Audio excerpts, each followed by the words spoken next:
the unreachable past. Imagine a world where the most sacred and secure places weren't behind walls, but suspended in the clouds. Thousands of years ago, ancient civilizations defied gravity to carve homes, temples, and fortresses into sheer rock faces that still baffle modern engineers. How did they get up there? And more importantly, why? From the vertigo-inducing hermitages of Ethiopia to the hanging monasteries of Asia, we're exploring 5 mysterious locations that prove the sky was never the limit for our ancestors. From the forested Imereti region of Georgia protrude an immense limestone monolith of deeply mysterious origins known as the Katski Pillar. Considered a symbol of the true cross, the location is officially a Georgian Orthodox church. Although mentioned in 18th century Georgian literature, the pillar was not studied by Westerners until the 1940s, when mountaineer Alexander Japarizi and writer Lavon Gotwa made the first documented ascent.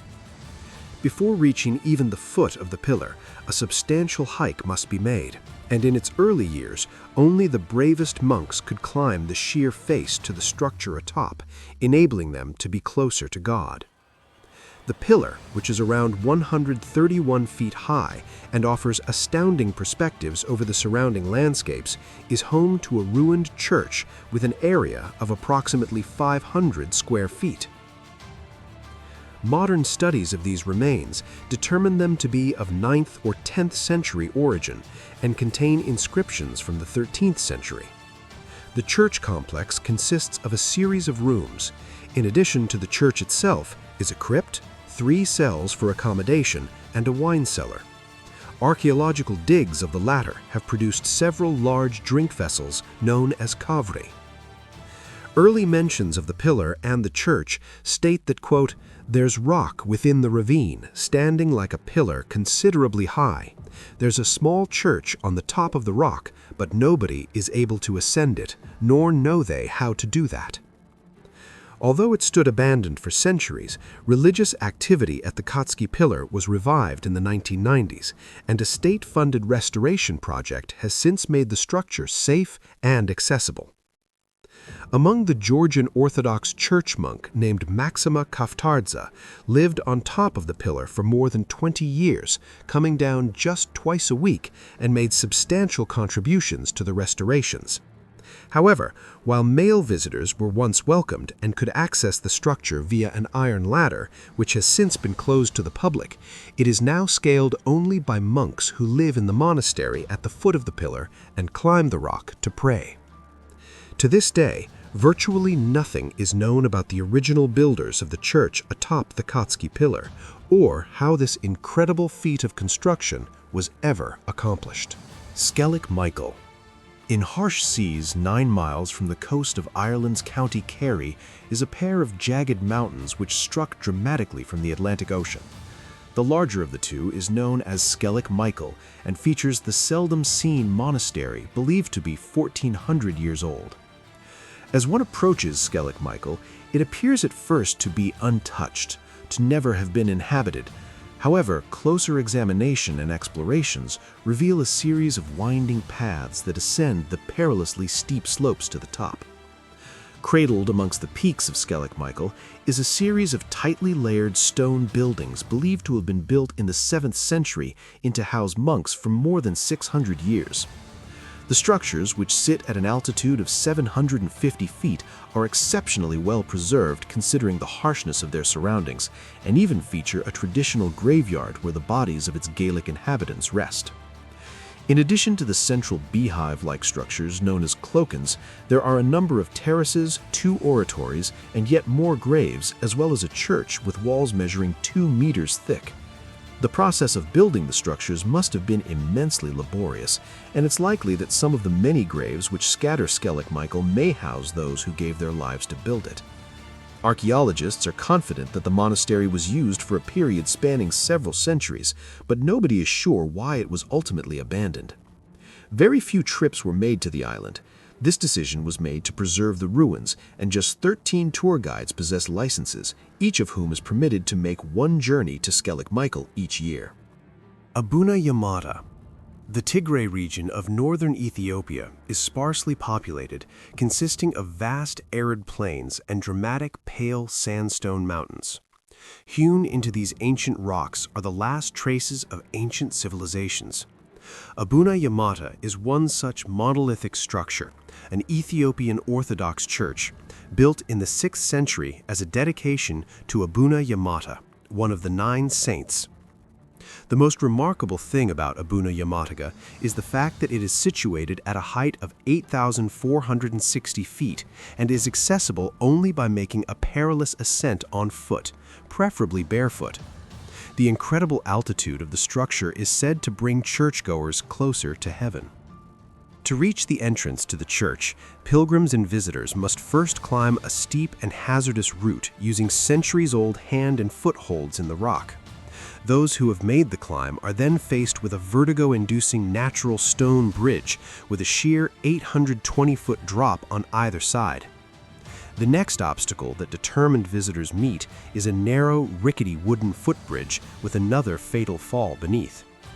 Yet another exhausting ascent leads to a climb up a vertical rock wall, which offers no opportunity for support or assistance. Those who make it this far are advised not to look down as they cross a ledge just inches wide, hugging the cliff with a sheer 1,000-foot drop and certain death to one side. Upon reaching the entrance, visitors are thrown into darkness. Only once their eyes adjust can they appreciate the internal beauty of Abuna Yamata as well as its architecture.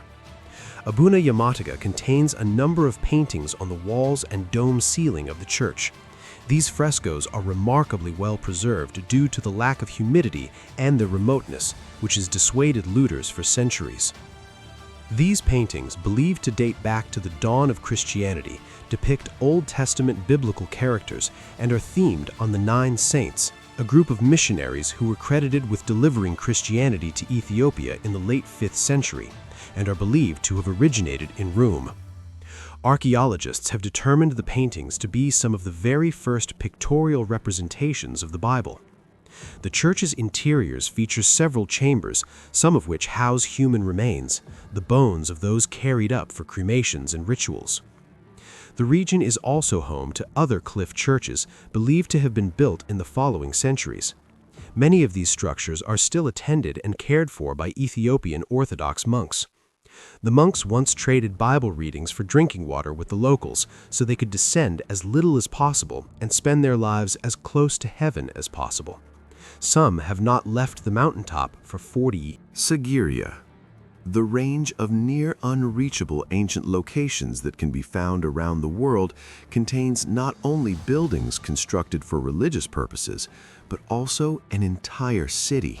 Sigiriya is a megalithic city fortress built atop a granite column that rises from the scenery of the central province of Sri Lanka at a height of around 600 feet.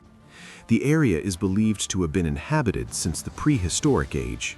An ancient Sri Lankan chronicle states that the area was once a large, pristine forest until a series of storms and landslides caused the column to rise up out of the ground.